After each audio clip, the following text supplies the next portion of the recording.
Ladies and gentlemen, boys and girls, men, women, and children of all ages, Jive Sports with your co-hosts Zach and the Sky Dog. And it's been a couple weeks since we've done something. I don't think anything's really happened in the sports world, right? So I No, guess we can just nothing. we can end this pretty quick. All right, it was nice talking to you guys. We'll see you next week. All right, peace out. All right. So no, there's something did happen Sunday night. But real quickly, I just want to say I was just watching the mixed doubles curling USA for Sweden for the gold medal. I'm heartbroken. Shout out the Coreys, USA. You did us proud. Silver medal's not bad. Nothing wrong with second place. Well, I loved watching all of it. I love curling when it comes around. I've ironically or not ironically, but weirdly enough, like over the years before I really cared about curling at all, I was getting recommended like curling documentaries and like these curling kind of like history videos and very interesting, the sport of curling. Do you I ever mean, it's one of the few Olympic sports that I look at that I say, you know what? I could do that. I think we all probably think that. But the history of the sport's kind of interesting, and I was just tell later on tonight because right now it's 2:15 p.m. We're gonna be guests on the Sports Reel podcast. So hopefully I get this out, and the handful of people that watch it might tune in later. But Tim from the Sports Reel, he's a big curling fan too, and I was telling him like shortly after I was on their show, December 30th, I was recommended this kind of like 25-minute little YouTube video about like the history, like this controversy relating to the curling brooms Yeah. and how before this little controversy happened, there was like almost no rules or regulations on what you could do to your broom and shit, and it kind of forced them to set stand like Regulate. They needed to regulate.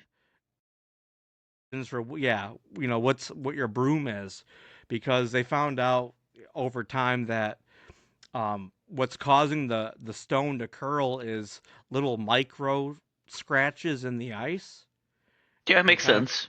Changes the and how direction and the spin of the stone. Yeah.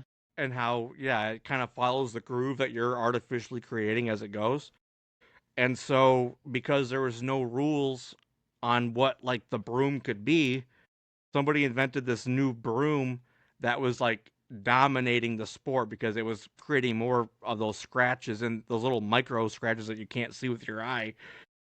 And basically, what happened was there was kind of like these two schools of thought where it's like the traditionalists were like, um, this is fucking cheating. Like this is not the art of the game or like the tradition of the game or like the how we play things.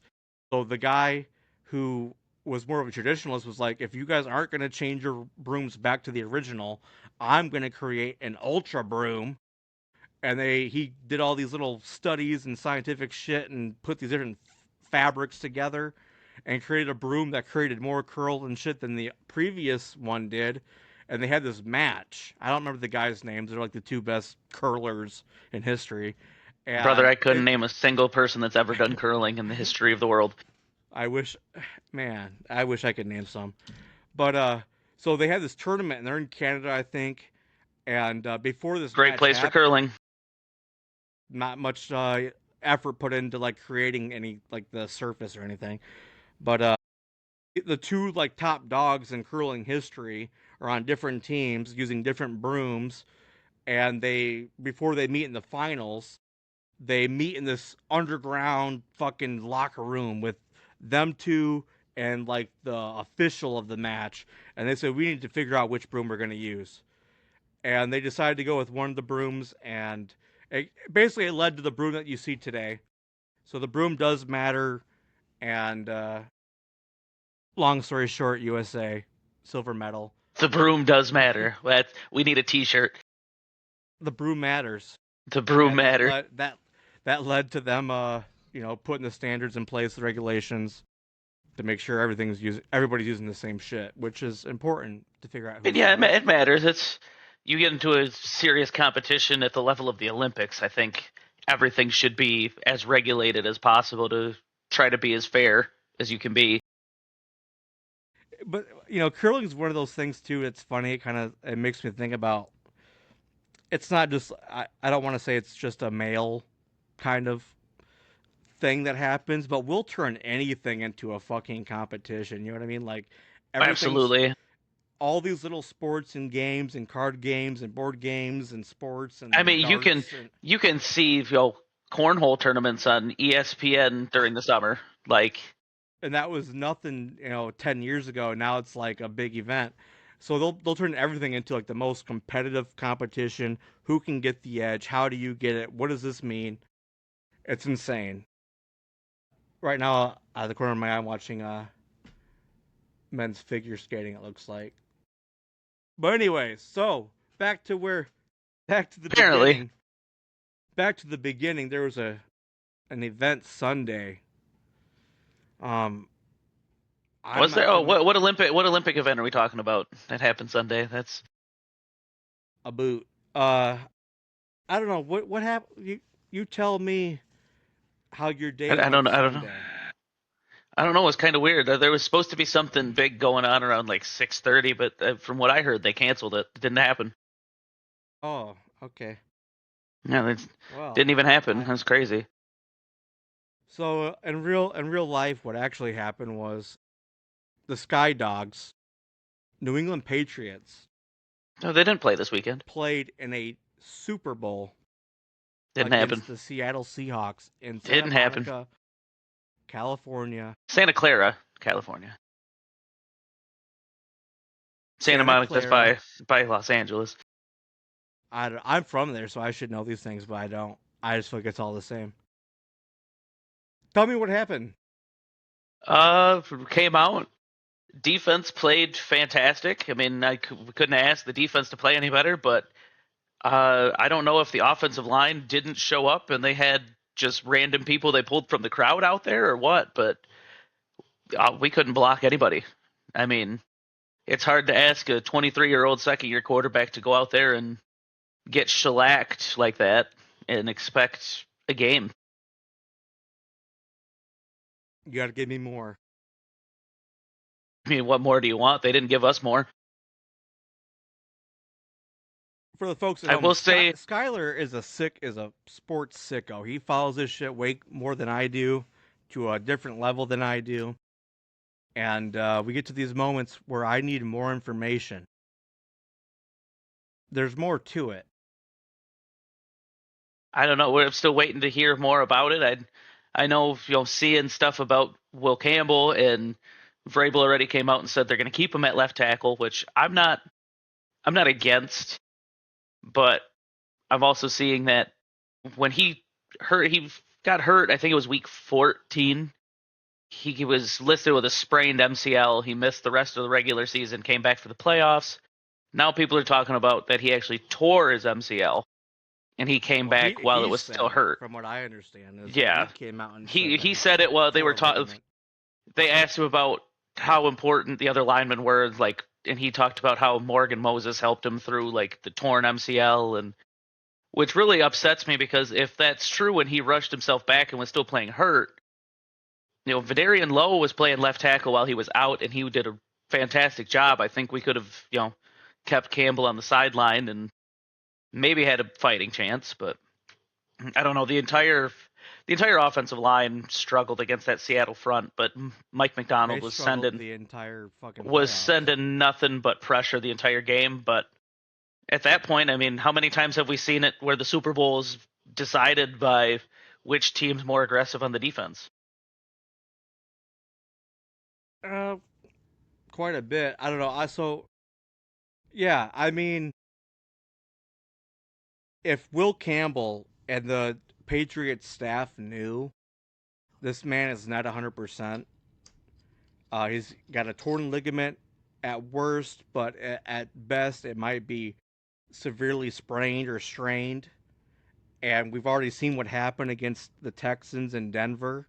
Mm-hmm. I mean, even the Uh, Chargers. I can't. I the Odafe Chargers. Owe had three sacks for the Chargers. He had a strip Oh sack. shit. Oh, yeah. So the other thing is in that same context, the Patriots allowed what was like 22 sacks, 23, 22, 23 sacks this postseason, broke a record for It most. was something like that. Yeah, they broke the record that the Bengals set the year they I think went to the it Super might have been Bowl. 21. It was Uh, I think 21 sounds right because I know the record before was 19. yeah. So I mean, but Yeah, 21 times. Will Campbell, we've seen, and we've been joking about it in the chat. He's just been getting his lunch eaten, and like you got to do what's right for the team. And I understand maybe from his perspective, like I'm I'm a competitor, I'm an athlete, I'm a fucking monster. I'm Right. I mean however that big I ego am. thing of they just drafted me fourth overall to do this. I want to go out and prove myself, but at what point was it a detriment to the team? Yeah, that's where the coaching staff needs to come in and say, "Look, we know who you are, we know what you can do, but We you need you to can't do that. sit. You can't do that right now. So we need to do what's best for the team and win." How much it would have mattered, I don't know, but all throughout the playoffs, we saw him just get murdered. Yeah, and I mean even in this Super Bowl when they finally gave May somewhat of a clean pocket, you could tell he couldn't get comfortable. His feet never stopped moving. He never properly got set. He was skying the ball over receivers. It was a rough offensive game, and it really disappointed me for the fact of for the first majority of the game, the defense kept us in a spot that was a completely winnable game. Absolutely. I mean, yeah, so it was surprising to like all the analytics and all the stats and the way that the teams compared, you would think that the Seahawks had the it was more likely they could blow them out than not in Yeah, some respects. and But that's what was more predicted than not too. you're still thinking, the Patriots defense is good. They Well, have two solid running backs. They got a pretty solid, even if old, star receiver in Stephon Diggs. You have Kyle Williams. You have Mac Hollins, who's huge and made a couple big, huge plays in that game. Shout out yeah, to him for getting me $180. Pop Douglas is no He slouch. had a, he had a couple big catches that you see out of him in big moments, but you wish you could see more of them because you see him when he gets the ball in his hands, how he makes the first two or three guys miss. Yeah, I You mean know, he's sort of got that Patriot slot receiver to him where he's sort of I feel like he could be a Welker and Edelman, a Deion Branch, Troy Brown kind of guy. absolutely. But you kind of wish you saw more of the I guess like the shots downfield, the bigger plays, giving him opportunities because I feel like they didn't really try that much. And what I saw Well, from a lot of analysts, because we all think we're analysts, anybody who watches the sport, played the sport, thinks that they know what teams should do and how they should do it. Um, it seemed like both teams played scared, but the Patriots definitely played a little more scared, yeah, I mean especially once Seattle sort of settled in, Clint Kubiak was more comfortable taking some deep shots. which We is weren't weird. Our defense played great, but we weren't getting as much pressure on Darnold as I would have liked. And even when we did, we sort of, we would miss the sack. There were a couple of them. I mean, the one where they were what? They were on their 4 yard line, and Milton Williams came through, and he went right past Sam Darnold. That Darnold almost had like an 80 something yard touchdown Yeah, to the Eli Manning JSN. play. Yeah, I mean that was. I saw the ball in the air, and I saw JSN behind our entire defense, and I thought, here we go Mm. again. This is where it starts. And it's interesting what you just mentioned with Clint Kubiak because I I mean, thought I'm so in on this Raiders team next year. Man, this is going to be fun. it's gonna look a lot better. But what was curious to me and a lot of other people, I think, was with a multiple score lead, this team that ran the ball far more than they threw the ball decided to keep throwing the ball. And I mean, yeah, it but was that's int- more of a foot on the gas type of approach. a lot of people, I don't know how I feel about it, felt like maybe Clint Kubiak was still like auditioning for the job that people already assume he has, possibly driving up interest to, I don't know, maybe drive up his fucking salary or something. But when it was 12-0, you're thinking I don't know. I think if that's what just he's doing, he did a pretty damn good job at it. just hand the ball to Kenneth Walker and you're fine. But they kept throwing. Nice pass from Sam Darnold to AJ Barner. Shout out Michigan. Um, I mean, yeah, yeah, AJ Barner was huge in this game. Cooper Cup was, I mean, Cooper Cup did what I was hoping Stephon Diggs would do. I mean, you're at this stage in your career, you don't know if you're ever going to get back. You don't know if you're going to retire after this win. Go out there, leave everything on the field. I think Cooper Cup was probably the best player outside of Ken Walker on the Seattle side of the ball yeah. offensively. He made He was several huge. sideline catches. A lot of the third I and mean, yeah, shorts and it was the first drive he made that first one, right? The fingertip grab going out of yeah. bound. That was Well, people probably thought maybe he didn't have it, but I was like, that just tells me they're going. He's going for it. They're all in. They're yep. I was feeling just say that themselves. that told me how much Cooper Cup wanted this. I mean, you look at how his season started, getting cut by the Rams in favor of keeping Puka and adding Devontae Adams, going through most of the season being largely ineffective, and then you get to the playoffs and he's been probably their best player in the playoffs. I mean, you You look at that catch, the catch he made to beat the Rams. I mean, how big is that just to him personally? Uh, well, especially to him because you probably heard or read this or heard this, whatever, too. But apparently, the Rams were kind of like putting out information that Cup wasn't, he had lost a step and wasn't worth it, and Yeah, kind as of I like say, the Rams trying to keep basically trying to keep were, teams away from grabbing yeah, him. they basically just blackmailed him, left him for dead. That's Seattle insane. went and took a chance on him, and look at how much that paid off for them. The Rams have to be kicking themselves because how big would it have been for them to not just have Devontae Adams and Puka Wow. Nacua, but Cooper Cup in the slot playing the games of his life. Especially when Adams goes down, and And I mean, you know, if you look at the analytics, Adams largely this year was only effective against man coverage. yeah, So and once it then got into zone huge in the coverage, red it zone. was, yeah, I was gonna say once it got to zone coverage, I mean, if it wasn't Puka or if it wasn't Colby Parkinson or the random Terrence Ferguson big catch, it was nothing for the Rams. But let's talk about like, the biggest story that came out of the Super Bowl was Stephon Diggs and Cardi B have broken up. Nah, boohoo, I don't care. You don't think that's the biggest story? No, I'd rather talk about the fact that Drake May actually was, his shoulder was a little messed up. He was shot up for the Super Bowl. They're talking now that Uh he barely missed surgery. huh. Uh So huh. I don't know if this is more of the classic, well, this is how we sort of, oh, well, of course we lost. He was hurt. Yeah, I don't know. I don't know. I feel like your Patriots make lot of excuses. I'm over it. This guy's arms are short. We're This on to guy's the next one. shoulder was hurt. Anyways, the score was 29-13. It's one of those Score boring was a games lot ever. closer than the game was.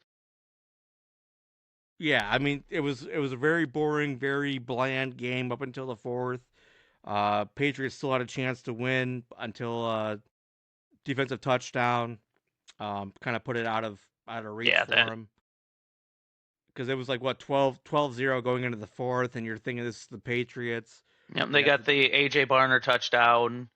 And then we yeah, finally strung something together, went down the field and scored. Then, and we everyone's sort of, thinking, oh shit, here we go. yep, and then we were driving down the field again, and then that weird Drake May interception happened where you're sitting there looking at it and you're trying to figure out, was it May not following through on the ball? Was he, did just a lack of repertoire between him and Kyle Williams that he put the ball 7 yards behind him, right Oh, at Julian Love. I mean, there's another big play. Is my boy Kyle Williams stopped that streaker? Best play that from was the a Patriots all game. man. That was a weird point of the game too, because you had the skirmish and the fighting, and then all of a sudden they're not showing the field, and it turns out there's a guy that ran out on the field, and I think that's the first time I've ever seen some sort of fighting in an NFL game where there wasn't even a flag thrown, nothing. Yeah, that was pretty interesting. But shout out my boy Kyle Williams. He doesn't allow any fuckery to go on while he's And there. then we He's just, while we're here, got to say congratulations to Sam Darnold for being the first quarterback of the 2018 draft class to win a Super Bowl. first You know, USC quarterback. first USC quarterback to. He was the first one to start a Super Bowl too, wasn't he? I think so. One. USC 1 for 1. Shout out to Ken Walker, Michigan State alum, Super Bowl MVP.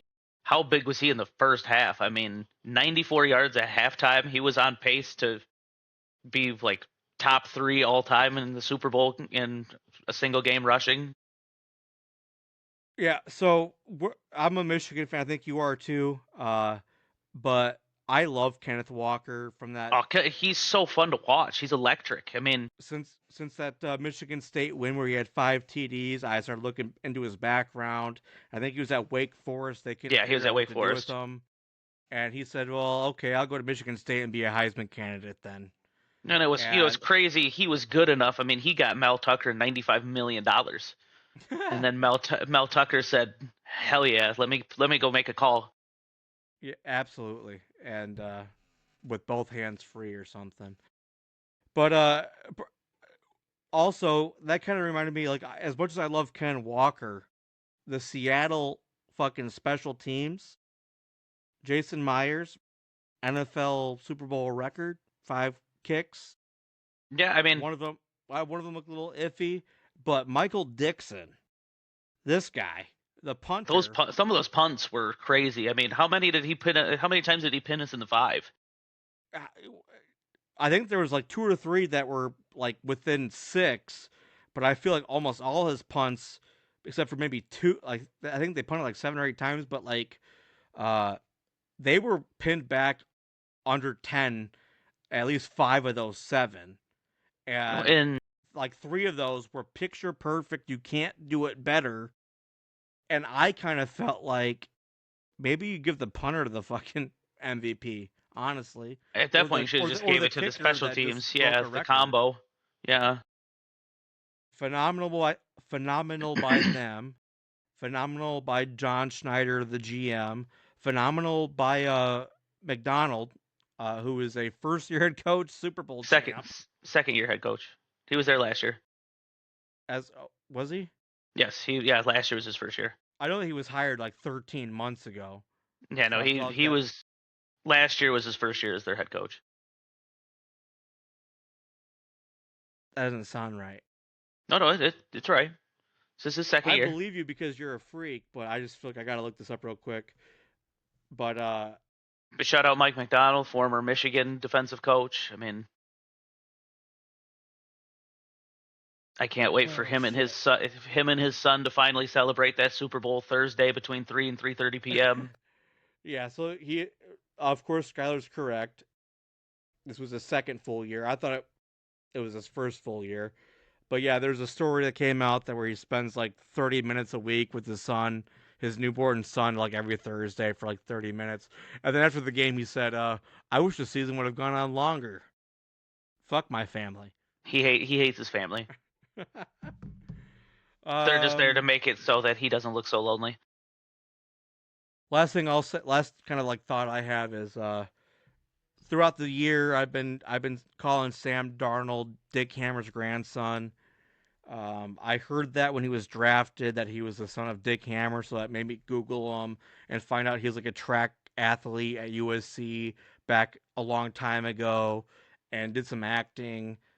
And I thought Dick Hammer was a cool name, but I'm for now on putting respect on his name. He became Sam Darnold, Super Bowl champion, Sunday night, and phenomenal by them, phenomenal by the team, phenomenal fucking defense.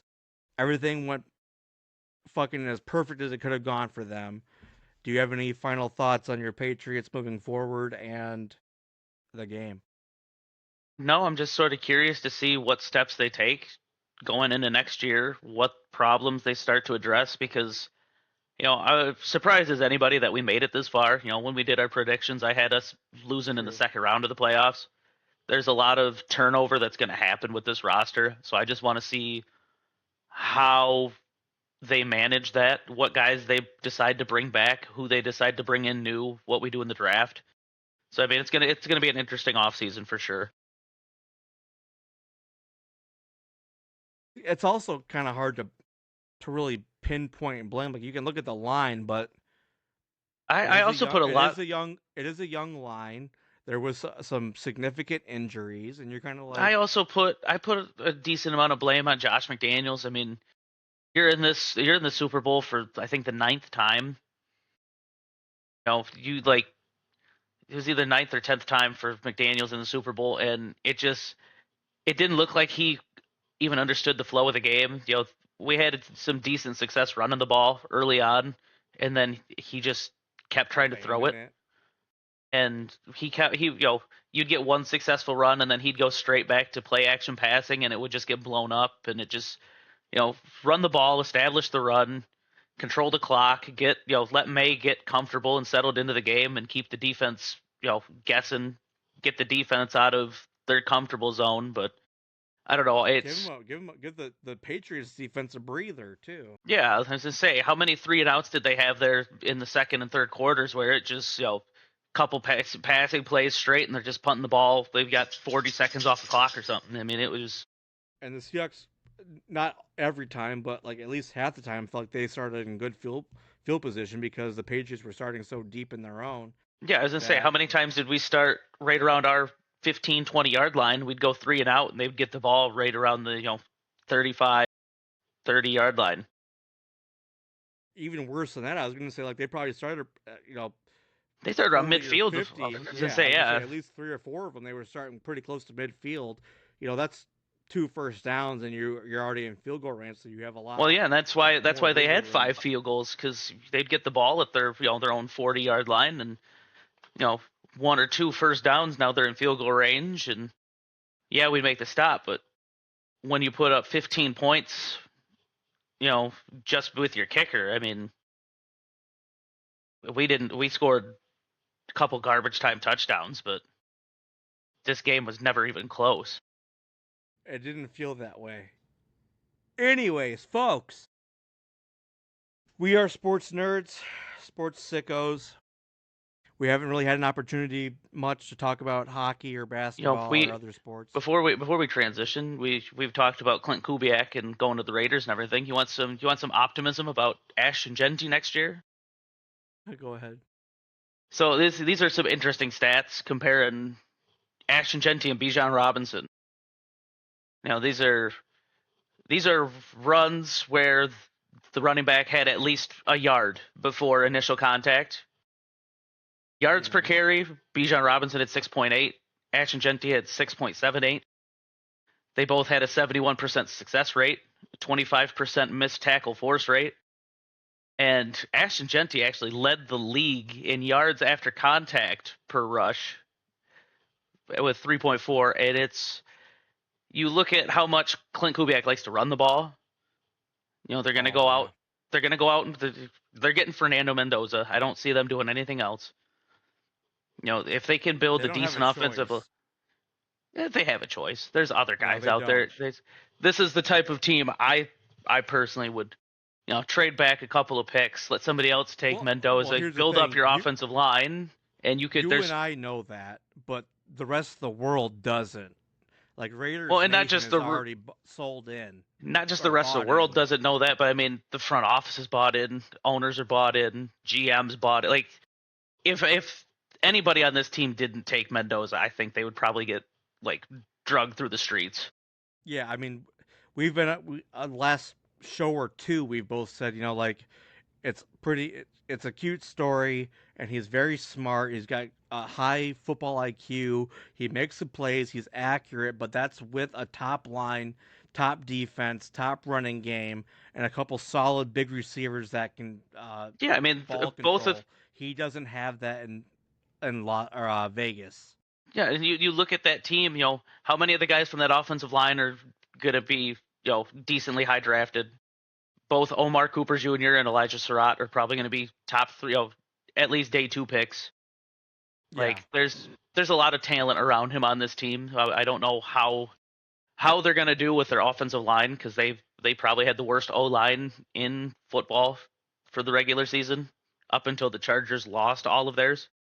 I feel like last time we spoke, Keith was on the show from Yep, 411, and he yep. made the comparison that he reminds him of Jared Goff, Mendoza, and that kind of rings true to me because it's like when you have all the shit around him, he can He can do be that. successful and he can win. Yeah, But if he doesn't, he can't, and he doesn't there. So it's at least not yet. Yeah, I mean, you're probably looking at 2 to 3 years before they're probably really minimum, competitive. And minimum, you look yeah. you look at that. I mean, 2 3 years. That's a while to bet on Genty still being Genty and Brock Bauer still being a top tight end because he's already struggled with injury. This last year they have nobody else to really key in on receiving wise. You That's know, why the personally I average feel like average it's gonna. lifespan of a NFL running back's like 4 years. So how worn down is Genty going to get by the time they're actually competitive? And that's why prior to the Giants drafting Dart, I was like, look, I don't really care if they draft a quarterback this year. I would prefer them to get all the pieces around him so that when they Exactly. do get their guy, he can just run with it. But when you get the quarterback first before you get all the pieces around him, it's I way mean, more difficult. well, it's more difficult, and you're putting that quarterback in such a bad situation. I mean, look at what happened. Look at what's going on with Joe Burrow. Look at what's going on with Justin Herbert. Look at what Or happened every with Andrew Jets quarterback. or every Jets score. Yeah. Look what happened with Andrew Luck. Andrew Luck was a true generational talent at quarterback, and he retired early because he couldn't stay healthy. And he even said that he lost the love for the game because he was tired of constantly being in rehab. Yeah, absolutely. But they had made the Colts, whatever that one guy's name is, the GM at that time, made a lot of crazy decisions. That But was that Ballard. Was that Chris Ballard? I can't remember if Ballard's the current I'm GM or not the guy that was there. But I'm not anyways, sure. sports, love sports, good sports. We gonna go to basketball first or the I was NHL? thinking I was gonna go into hockey and just kind of give our little sports fan because it's been such a rare topic on the show. I don't think anybody even knows Well, so I what we mean, think. it's a decent time to cover the NHL. It's kind of stagnant right now because they're on Olympic break Yeah. for until the end of the month, but we can still look bigger picture. Why don't you go ahead and tell the folks who don't know? You're kind of like a Boston fan overall. Absolutely. I mean, Tell them how that happened and the Bruins and how you feel about that and why. just the era of where we grew up, sort of when I was going through establishing sports teams. The Patriots were the hottest thing in football. The Red Sox were on some a generational run of turning around that bad energy, and then at that time I was primarily a Red Wings fan. That was most of what we watched at the house were Red Wings games. But those Red Wings teams were awesome. I still love the Red Wings, but grown to like the Bruins more. I watch a lot of Bruins hockey. It's a lot of entertainment. I had a lot of good memories over the last decade or so watching the Bruins play, but after last season, which was a really real down year, we didn't have a lot of expectations coming into this season. It was sort of just to make it through the year, see what kind of draft picks we can get, and see how we can rebuild. But I mean, we're a wild card team. There have been a couple different moments that we've been towards the top of the division, but right now they're backwards on the usual identity of the Boston Bruins. They're usually a tough physical team, primarily defense first, and we're one of the worst defensive teams in the league. We're top five in scoring. We've got one of the best power plays in hockey. We still got good goaltending in Jeremy Swayman, but it's been an interesting team to watch. Morgan Geekie, out of all people, to have 32 goals. I love Morgan Geekie. He's been one of my favorite Bruins for the past couple years since we got him, and I'd love to see this. But I definitely didn't expect him to be sort of on what Sam Reinhart was on a couple years ago, where he sort of just popped off and led the league in goals. I'd love to see this team make the playoffs and see if we could just string together a run. I think it would sort of resemble what the Patriots did this year, where if we just if we can get hot at the right time, get to some sort of cup final, I'd be happy. But then you have the Red Wings on the other side of it. Right now they're in third place. They've been pretty streaky this year. I don't know how much hockey you've followed, but I mean, they'll go on a 2-game lose streak. They'll win a game, lose a game, win 3 or 4 games straight, win a game, lose a game.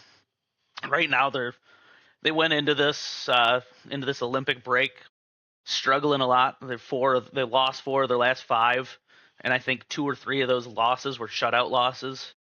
So this break might be good for them. Get ready for a playoff push and It's gonna find be who good for they a lot are. of teams.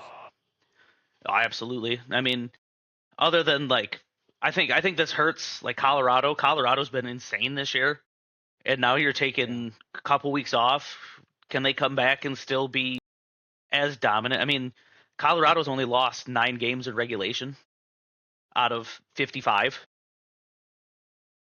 So it'll be an interesting to see what happens when teams actually come back, because right now, outside of the Central Division, it's the league's pretty wide open. So you could see a lot of a lot of things shake up quickly in the first couple weeks of the NHL season being back. So it'll be an interesting thing to watch. yeah. You touched on a couple things I was gonna point out too. I'm a Penguins fan with all my sports teams. Yeah, look at how you guys are doing this year. It was kind of like how my who my favorite player was at the time, and so late '90s, early 2000s, my favorite player was Yaromir Jagr. And I love Jaromir Jagr.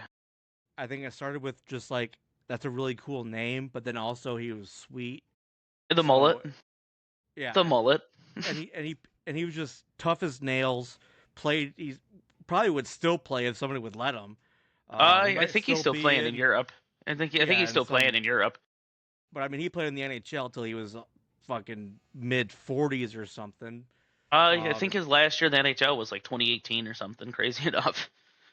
yeah, then was I think might have 2017 was his last year in the NHL. so he was one of my favorite growing up. Uh, my Penguins are playing decent. I think we're like I don't know somewhere in the middle, uh, kind of like in a wild card position, sort of in Right the now, roughly. I think no, they might well, be no, right fifth now, or right now sixth. they're second place in the Metropolitan Division. I mean, the way the playoffs are structured in hockey is different from other sports, because instead of how you have your conferences, since you have 2 divisions, the way it's structured is you get three three seeds from each division and then 2 wild cards. Yeah, So I mean, yeah, right now they're solidly in one of those three spots for their division. yeah. I mean, I know that they're in their division they are in the Metropolitan or whatever it is. Uh, But yeah, like conference overall, I think that yeah they're fifth right now in the that's what I was conference. thinking was is like overall and it's just kind of a tough. It's the tougher of the two, I think, just overall. But anyways, Jaromir Jagr and my Penguins had made a trade near the deadline or whatever it is. I don't know what the fucking trade deadline is for hockey, but traded Tristan Jarry to the Edmonton Oilers for Stuart Skinner and a Stuart defenseman, Skinner, the bane and of the Edmonton Oilers. and that's kind of the thing is I also love the oil. I just love hockey. I don't really hate It's anybody. such a fun sport to watch. I mean, over the season, I've grown to really follow the Utah Mammoth just because I really like the design of the logo, and they've got some guys like JJ Paterka and Clayton Keller that I've followed that are fun to watch. So I was gonna say like over the last several years, my favorite player it's kind of like been a 1-2 combo of Leon Draisaitl and Cale Makar. And so I've also always kind of liked the Oilers because back when I started watching, they had Simone Gagne and Alice Hemsky and a couple other players I really liked. But Leon Draisaitl and McKinnon, or McDavid, I mean, McDavid, Con- don't get them confused. Connor Don't McDavid. get them confused. Canadians are gonna be Well, pissed. I'm thinking Colorado and so I love those two. For me, I feel like they're probably one of, if not the most exciting, most powerful kind of like 1-2 combo over the last 20 years that I've seen Absolutely, As a they've Penguins both fan been that like has watched Crosby and Malkin. They're always in the top five together in scoring. Draisaitl to me is a very polished, more methodical. I always compare him to Marian Hossa, but better because his shooting is just off the charts. He's not a think dinks I and would dangle rather guy. I think I'd rather I compare think him to like a Henrik Zetterberg, a more complete forward. Marian Hossa, he, I don't know. I Marian just Hossa was, well, I just viewed him as more of a goal scorer than anything. but that's kind of how I feel Drysdale. Like I just feel like he can score from anywhere on the rink. If you're on the offensive side, he can score from anywhere, and it just looks so perfect. Like he's so pinpoint and precise. It's just beautiful to watch. To me, sometimes just seeing the way that they're viewing the game is so much different than a guy who can get the ball, has got great handles, and can just DQ out. And you got the Pavel Datsyuks, who are uh one of my favorite players, probably second I favorite player of love all time Datsyuk. is Pavel Datsyuk. I don't know anybody who can say a bad thing about him because One of, if not the best handles that I've ever seen on everyone the says ice. he's got the best handles, but He just uh, was insane to watch. amazing. So I feel like Leon Draisaitl is just like he's just a sniper. And I just love that about him. But Cale Makar being a defensive guy who can score almost is a two-way, does everything. With the Avalanche, they have two goalies that are top five in the fucking league. I think one's Yeah, got 16 wins, one's got 20 wins.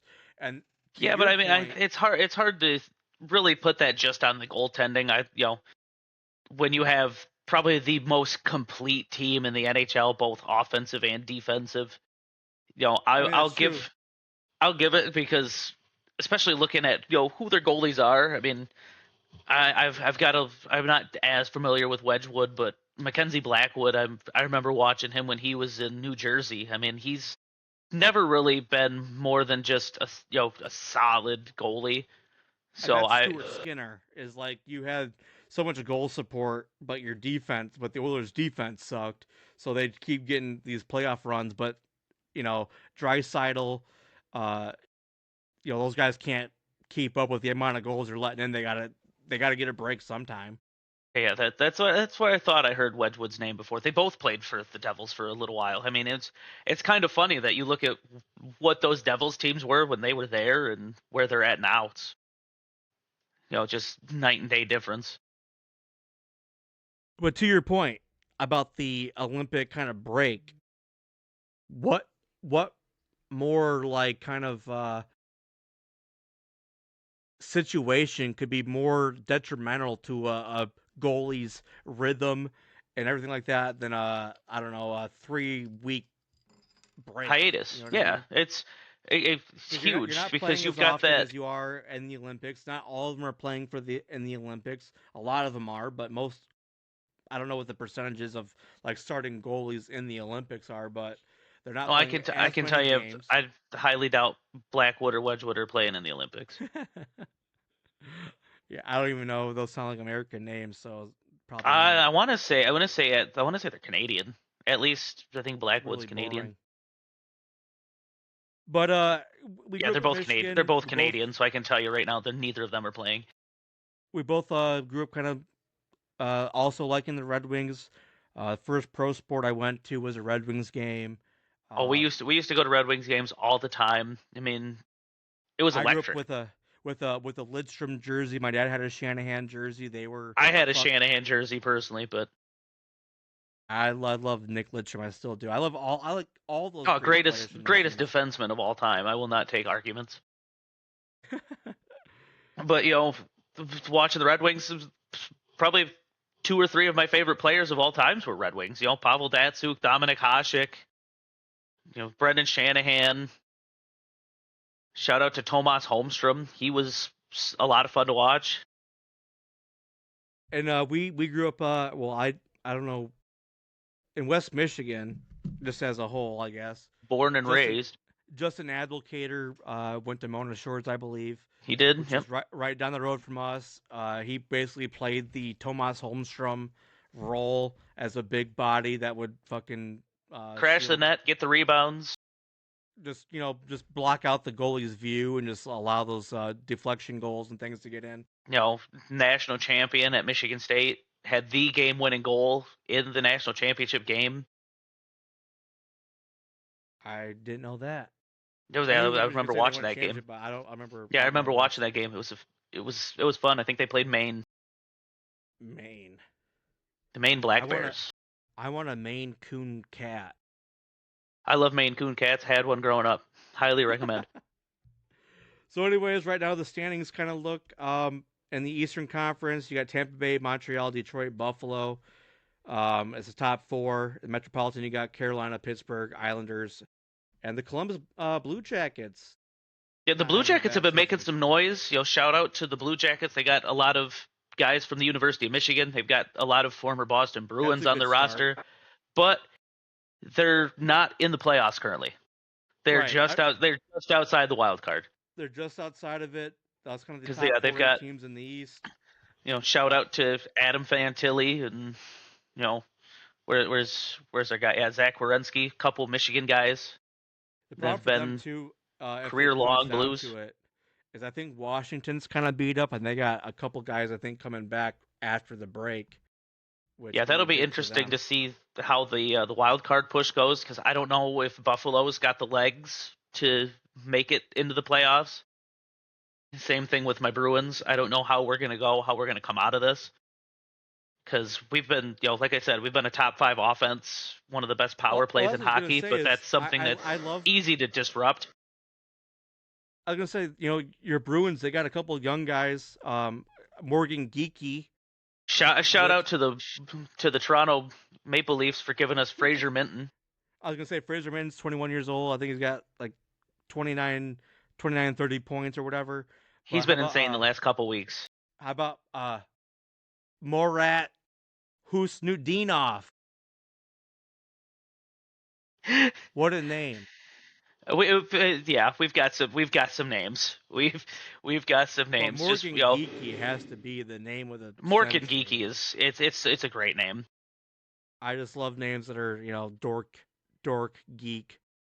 Nerd. But we've got Poitras, who's 21 years old, who's playing pretty good. He's not playing like Minton is, but he's playing a lot better. We've got a lot of young defensemen, but then you throw it back. We've got Big Z, Nikita Zadorov. I mean, that's the closest thing. Cool name. Closest thing we've had to Chara since he retired. I mean, he's 6'7", physical, not afraid of getting in people's faces.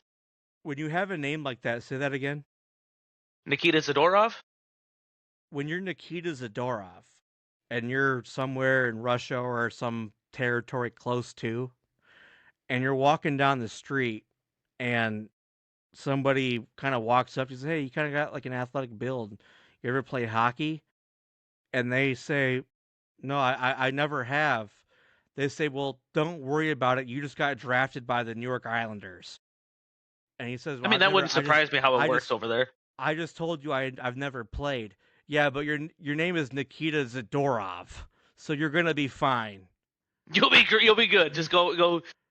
You're Russian. You know how to skate. Get on this plane. You're gonna be an NHL fucking star. But my mom says I'm supposed to be a lawyer. Fuck your mom. You're gonna go be an NHL fucking star. Your name is Nikita Zadorov. I don't know. I mean, Zdeno Chara. Hey, you're 6'9" or whatever. You're gonna go be an NHL star. How about that? Put your books down. My mom says I'm gonna be a medical brain surgeon. We don't care about that. You're gonna go play hockey. I don't think 6'7's a good frame for a brain surgeon. Yeah, seems awkward, but if hitting people on ice, that sounds right. But I mean, we still have the best forward in the Eastern Conference. I'm not going to Yeah, take any Pasternak. Pasternak. Please put some Well, respect on well, Pasta. yeah, but some people the whatever his native tongue is like Pasternak. I don't know. Pasternak. It's more like You there's see, like he's a Czech. nyap, He's from the Czech. He's from the Pasternak. Czech. He's from the Czech Republic. That's pasta. Simple as that. It's just pasta. Well, thank goodness they don't have Brad Marchand anymore. A I little miss rat. Marchand. A little rat. Shout out to the Florida Panthers for winning back to back Stanley Cups and now being one of the worst teams in hockey. Um, Western Conference: Colorado, Minnesota, Dallas, Utah, Vegas, Edmonton, Seattle, and Anaheim. Pretty close grouping there, especially with the Pacific 63, as I 62, say, yeah, 64. the Pacific's wide open. Anybody can get that. Shout Utah's out in the to the. mix. I'd like to see San Jose make a run coming up here, especially with Celebrini, who's he's 19 and he's putting in an absolute ridiculous season already. With they've got Michael Misa, who's 18 years old. This is this is a team that they've been left for dead for the last couple years. They had a fire sale probably I think 5-6 years ago now. That When did Joe after that Thornton retire? Long time. 2020, That's the last time I remember them being kind of relevant. you're talking about names, and they got Shakir Muhammadulin. How about Nikolai Habibulin? Yeah, the Bulin Wall. I remember Hobby Bulin growing up. Yeah, so hockey's awesome. He's And awesome. I mean, and that's all you got to say there. with football ending, I'm gonna be way more in tune with it. I don't know about you, Skydog, but for me, a lot of my kind of knowledge of the game also came from buying all the newest NHL games and just like playing with every Absolutely. team. My friend Derek Smith. We used to stay up all night doing fantasy drafts, and like whoever can win 3 Stanley Cups first wins. So you get really used to certain names and drafting them and everything like that. So if you ask me about rosters from like late 2010s or early 20 teens, I can name like everything. But I'll be honest, right now, I'm a little I mean, laggy. there's a lot of youth in the game now too. I mean, a lot of the bigger stars that are coming up, outside of the names that have been here for a few years, like McKinnon, McDavid, Drysaitel, you're getting a lot more into the Celebrini, Bedard, these young guys that are supposed to be the next generation of you know elite franchise changing talents, and it's fun to watch. I mean, then you've got guys in New Jersey like Jack Hughes, where are they ever going to do anything? Is he just going to leave and go be successful somewhere else? Because I don't know if it's ever going to work in New Jersey. Only time will tell. Isn't that correct? I mean, yeah, at the end of the day, yeah. NBA. Nah, the NBA. I'll just real quickly.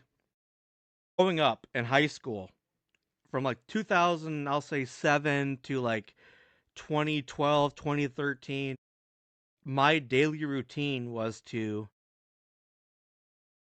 get inebriated with Hell some yeah. type of chemical with my friends, and we played NBA Live and NBA 2K and watched nothing but basketball. We would go to all the big local like high school basketball games, and Yeah, that was a. I loved the NBA I feel like that was something about our generation too, because that's at that time frame. I was the same way. It was nothing but basketball. I mean, I'd watch all the football when it time. was on, but I didn't pay a ton of attention to hockey outside of what are the Red Wings doing. I didn't pay too much attention to baseball outside of just keeping up with the Red Sox. I didn't watch much games, but basketball. I mean, I was glued to those Celtics teams, but that was, they had the big three at the time. You had Ray Allen, Paul Pierce, and Kevin Garnett. And Kevin Garnett's one of, if not my Rajon favorite player Rondo. of all time. Rondo, I mean, yeah, those teams were fun. But yeah, I mean, we loved basketball at to the point where But that era of basketball was a lot of fun. I mean, a lot more it fun, was a different lot. It was a game. lot more. It was a lot more competitive. I feel like than it is now, because now you Because only we got a would play with couple those. teams from each conference that are relevant. But back then, I mean, the Celtics were good. The Magic made a couple of runs. The Cavaliers had LeBron for a while until he went to the Heat. Like it was more spread out. It wasn't such a consolidation of talent like it is now, where you've got, this team's got three superstars and this three team's got three superstars, and now the other teams all either have one or none, and that's the way it goes. I just felt like back, going back 20 years or so, there was like every team had a couple players that you liked. So I liked the 76ers with Kyle Korver and Iguodala before Iguodala Oh became a Golden God, State Warrior. yeah, I was gonna say if The you talk about Denver a team. Nuggets with Darren Williams and Mehmet Okur and Andre I Karolinko mean, and technically Marcus Carmelo Camby. Anthony was still there. Well, that came after, but yeah, No, the he was there. I mean, Carmelo, the Carmelo was there Carmelo, from Jr. and Chauncey. A4 until like 09 or 10. Yeah, I mean with Carmelo and Jr. and Chauncey, and Allen Iverson was out there for a quick second. it was a lot better just I feel like the overall for product was me. better. Yeah, it But I was. also remember just like locally, there's that Kansas City Chief Colts playoff game where the Colts were getting blown out, and the Yeah, Chiefs came back and won. Me and my friends were at my house watching that playoff game, and we were like, the Colts are down, whatever it was, 24 points. This game's over. At Muskegon, there's going to be Muskegon High School versus Chicago Curry, Deontay hmm Davis, and Deshaun Thrower versus Cliff Alexander. We go there. Cliff Alexander, unfortunately, had like two techs the game before, so he was out that game. But like Ball is Life was there, and it was just like this crazy game. We used to go to like all the little invitationals and tournaments around the area. So basketball is a big part of like my earlier kind of like high school to early adulthood, but it's changed over the years to the point where maybe it's just like the lack of seeing those same friends and having that kind of the same kind of like, hey, let's get together Friday night, get a case of beer, we're gonna watch basketball. It's just not the same anymore. So I'm an Indiana Pacers fan. Once again, fandom came from being a Reggie Miller fan, my first favorite player. I only got to watch the tail end of his career from like 2000 to 2004 or whatever when he retired. You're a Celtics guy. yeah, I'm a Celtics guy. I mean, but growing up, I didn't really have a favorite team. The Pistons were fun to watch, but I more so was getting introduced to the game. I just followed my guys. I followed Kevin Garnett. I followed Allen Iverson. Like, you know, just that. Allen's my number two. I love Allen Iverson. He's number two to me, just behind Kevin Garnett. So we have Reggie and Kevin in different places, but Allen, man, that guy. He was just insane. You know, he sort of faltered out at the end of his career. He was sort of, Yeah, well, he was gambling more than he was playing. Yeah, so that early, late '90s, early 2000s, Allen Iverson was just hit different. he's the dude. Currently, Detroit Pistons, New York Knicks, Boston, Cleveland, top four. Well, I guess we go the whole East. Detroit, New York, Boston, Cleveland, Toronto, Philly, Orlando, Miami, Atlanta, and Charlotte. My Shout out to Pacers, Con Newpol. my Pacers, who were in the finals last year, are dead last Yeah, but I in mean, the East. when you lose your best player and he's going to be out all year, Yeah, that's this was sort definitely of. a punt year. I mean, We'll that's come sort back of next year. how collectively Celtics fans felt about going into this year. Tatum was going to miss the majority of the year. We still don't know when he's coming back, and we sort of just said, all right, whatever happens this year happens. We're going to shed salary cap. We're going to keep the core together and come back next year. But here we are. We're tied for second place. This team's been a revelation watching, you know, Derek White, Peyton Pritchard, and Jaylen Brown carry this team. We just went out and got Nikola Vucevic from the Bulls. Like this is once Tatum comes back, this is a team that can make a run for another finals.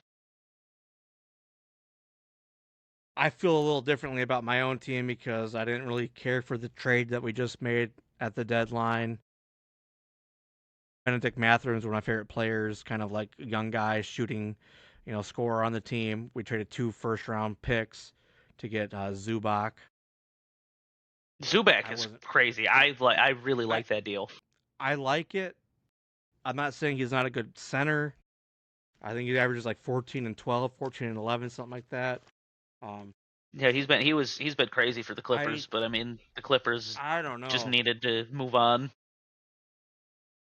It's just a different game because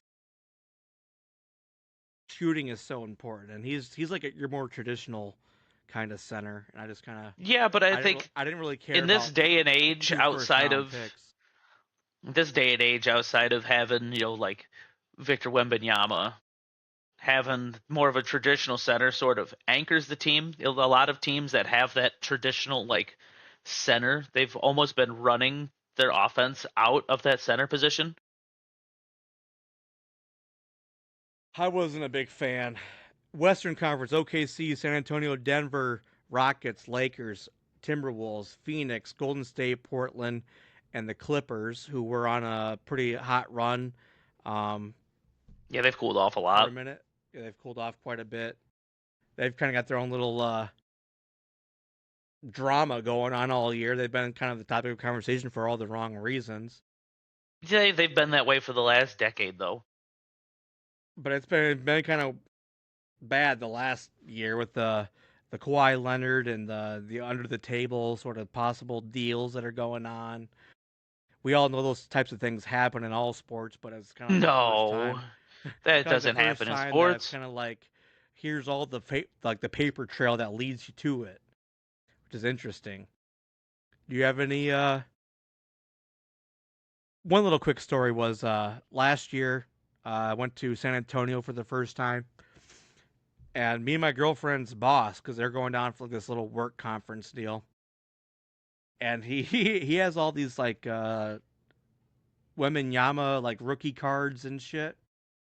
And as soon as we figured out we're going to San Antonio for this conference, I was like, I want to go to a Spurs game, and he was like, I want to go to a Spurs game, and he was like setting up this deal where he was gonna get us like really good seats and like this little VIP kind of like eat before the game type whatever the fuck. And like 9 days before we're gonna leave, that blood clot in the shoulder thing came out, kind of killed the entire fucking thing.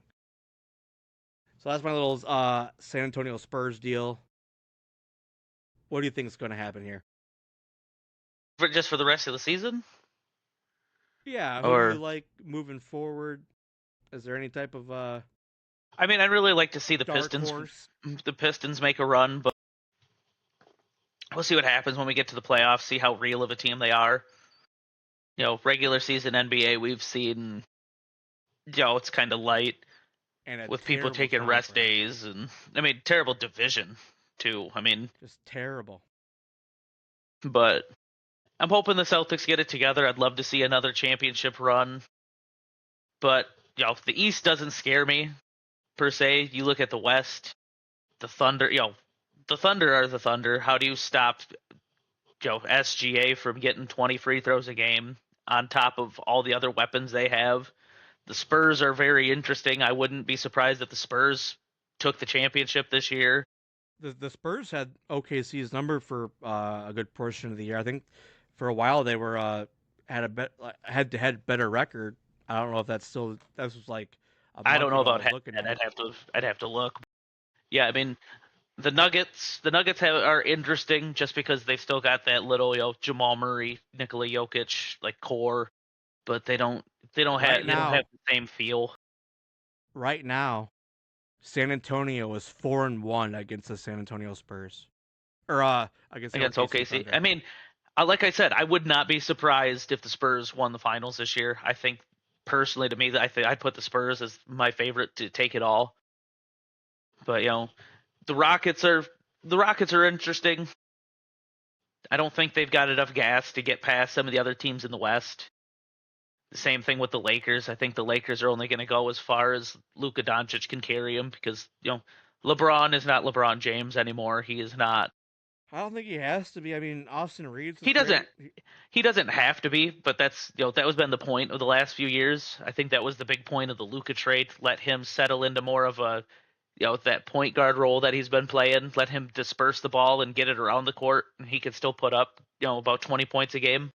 I think I'm a huge LeBron James mark. He's not like my favorite player, but I just think he's so great that I think it could be a huge thing for him to kind of like get into the season late, kind of start getting him warmed up, and then you get into the playoffs and he hasn't had the same workload that he's had his entire career, where he's playing fucking 38 minutes a game for most of the season.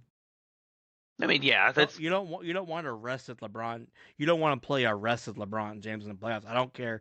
You fucking haters out there, fuck around and find out. yeah, but I don't like the Lakers against and matchup wise against a lot of I don't like them against the Thunder. I don't like them against the Spurs. I don't like them against the Rockets. No, I don't.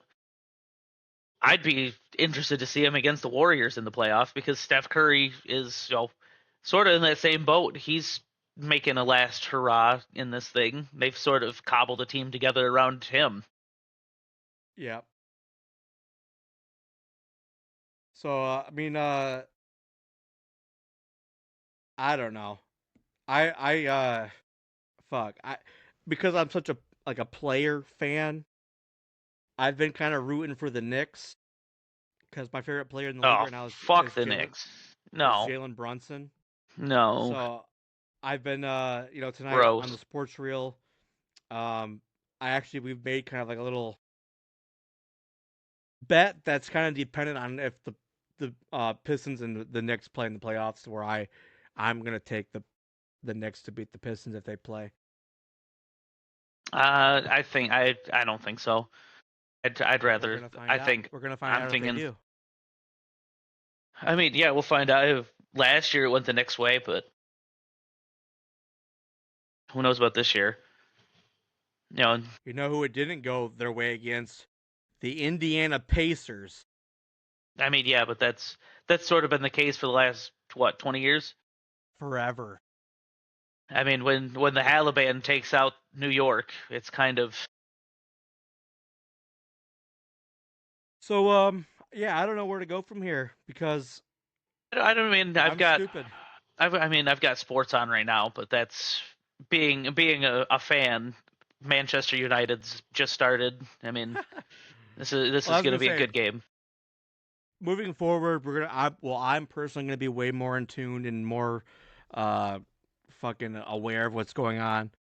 We got World Cup coming up later this year in the summer. We got March Madness towards the end of next month. So we made it to an hour and 8 minutes. I think we lasted the first half hour on Super Bowl and curling, thanks to my The broom encyclopedic matters. The the broom matters. encyclopedic broom knowledge. Um, I I think mean, it's a hey, good some show. guys just know the broom. I mean, Do you have any final thoughts for the folks at home about the future? uh, time goes on. I guess that's all I have to say about that. Very deep. I think we're gonna call it a show. Please wash your hands, drink water, don't litter, and just be nice. Wash your rice. Sonoris Moss. Sydney Rice. I don't know. Good luck. Have fun. Be nice and love one another.